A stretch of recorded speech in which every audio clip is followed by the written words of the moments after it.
ada tugas dari CGP, kami harus mewawancari Pak Eko kaitannya dengan materi dilema etika dan kebujukan moral nih Pak.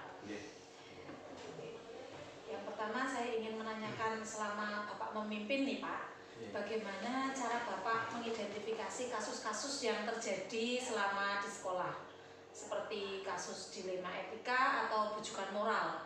Oke, makasih nih Pak atas pertanyaannya pada saat ini.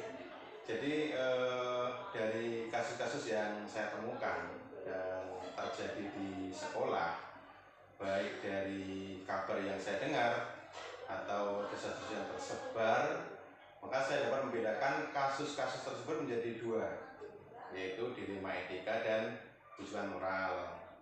Kasus yang mengandung nilai benar dengan benar saya masukkan dalam dilema etika.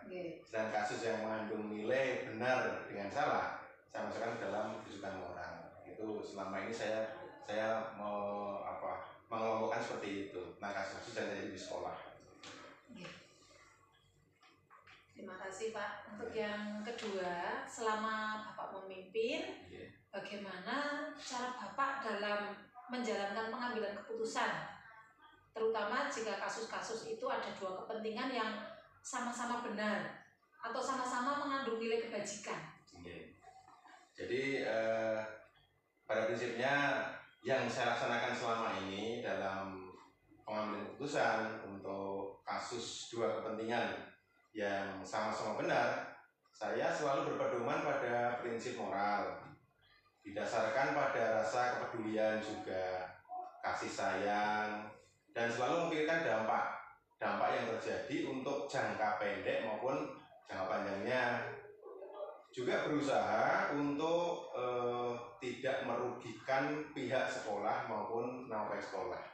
Itu yang saya lakukan selama ini. Oke, berikutnya Pak, untuk langkah-langkah atau prosedur seperti apa yang selama ini Bapak lakukan dalam mengambil keputusan tadi? Oke, untuk langkah-langkahnya ya. Langkah-langkah atau prosedur yang selama ini saya lakukan dalam pengambilan keputusan adalah dengan melakukan analisa kasus, kemudian juga melihat siapa saja yang terlibat dalam konflik, ya. Kemudian nilai apa saja yang bertentangan. Kemudian kita cari data dan fakta yang mendukung, dan yang terakhir kita lakukan uji benar atau salahnya. Analisis, kemudian siapa saja yang terlibat, nilai apa yang bertentangan, cari data, dan uji benar atau salahnya. Berikutnya Pak, hal-hal seperti apa yang selama ini Bapak anggap efektif dalam mengambil keputusan pada kasus dilema etika? Jadi saya itu kadang mengedepankan diskusi ya Pak ya. Jadi hal yang saya anggap paling efektif dalam mengambil keputusan yaitu dengan meminta pertimbangan kepada guru yang lebih senior mungkin ya, kemudian teman-teman urusan yang cakap dan mempunyai kompetensi untuk memecahkan masalah itu, meskipun pada akhirnya keputusan pada saya ya selaku tanggung jawab sekolah. Jadi saya selalu berdiskusi dengan teman-teman semuanya. Diskusi ya, hal-hal apa saja yang selama ini menjadi tantangan dalam mengambil keputusan dalam kasus-kasus dilema etika seperti ini Pak? Ya, biasanya yang menjadi tantangan dalam pengambilan saya itu pada saat kita mengambil keputusan kasus dilema etika, tapi berkaitan dengan kepentingan pribadi saya. Jadi antara kepentingan pribadi saya dengan sekolah, nah, itu kan membutuhkan perenungan dan pertimbangan yang sangat mendalam. Apakah Bapak punya jadwal khusus atau tertentu yang kaitannya dengan penyelesaian kasus dilema etika? Atau langsung diselesaikan di tempat atau punya jadwal untuk menyelesaikannya? Jadi untuk kasus-kasus seperti ini itu saya tidak memiliki jadwal khusus ya. Dalam sebuah penyelesaian kasus tergantung pada seberapa mendesak dan seberapa kedalaman kasus tersebut. Untuk kasus yang ringan ya biasanya kan bisa langsung kita selesaikan satu juga.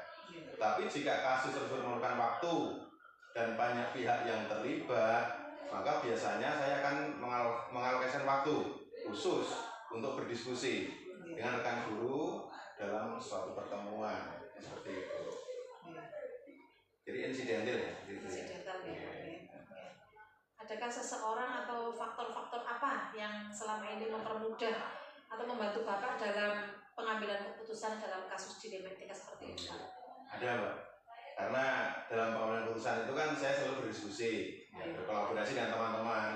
Maka saya selalu berdiskusi dengan teman-teman yang kompeten dan dapat dipercaya, yang jelas ya. Dipercaya. Misalnya pakai kepala sekolah, kemudian juga beberapa teman lulusan bisa dilibatkan.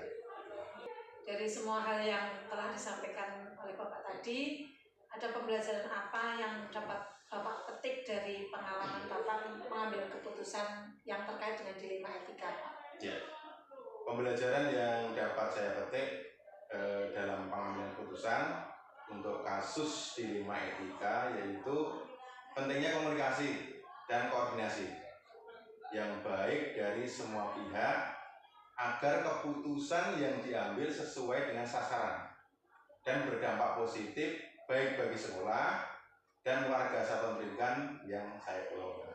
Jadi prinsipnya kita kuncinya komunitas ya, dan komunikasi dan koordinasi. Komunikasi dan komunikasi. Oke. Terima kasih Pak Eko untuk wawancara hari ini. Semoga saya bisa mengambil pelajaran dari apa yang Bapak sampaikan. Semoga bisa untuk. Saya juga terima kasih ya sudah diberi pertanyaan-pertanyaan seperti itu ya. Mudah-mudahan kedepannya CGP dengan itu akan semakin baik, semakin memberi dampak pada sekolah ini. Amin. Terima kasih Pak. Iya, kami.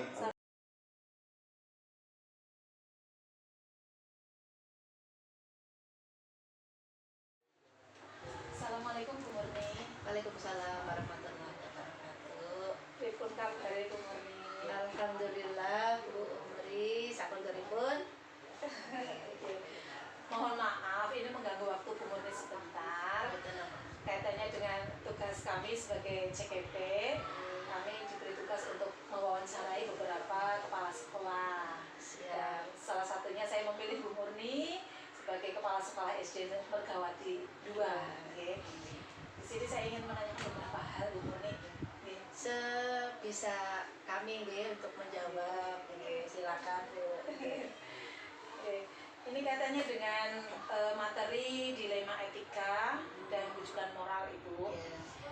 Selama ini yang Ibu pimpin di sekolah SD Mergawati 2 ini, bagaimana cara Ibu mengidentifikasi kasus-kasus yang terjadi di sekolah?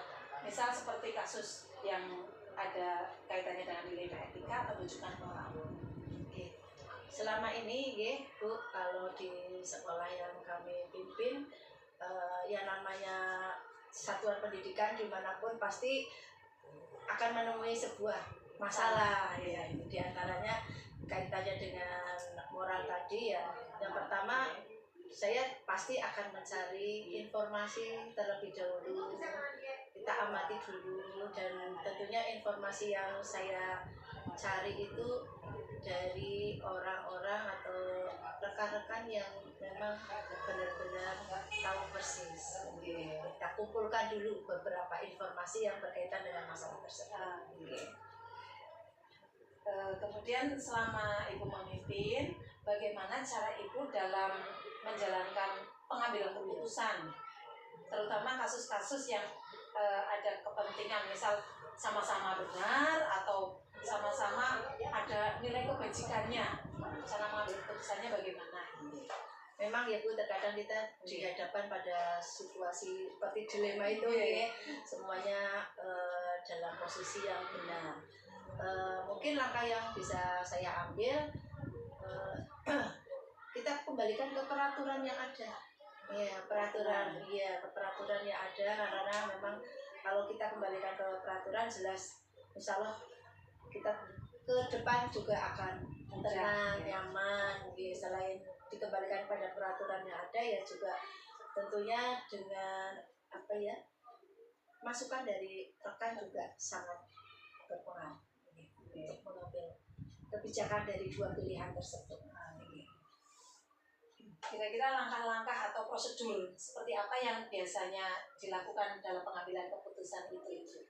Ya, seperti yang tadi ya saya katakan, mungkin langkah pertama saya menggali informasi dulu, mencari data-data yang memang benar-benar akurat.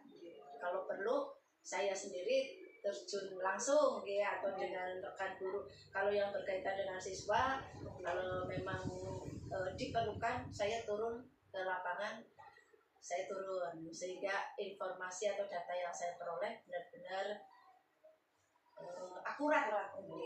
Sehingga ketika sudah informasi yang saya dapat cukup, baru saya analisis untuk langkah selanjutnya.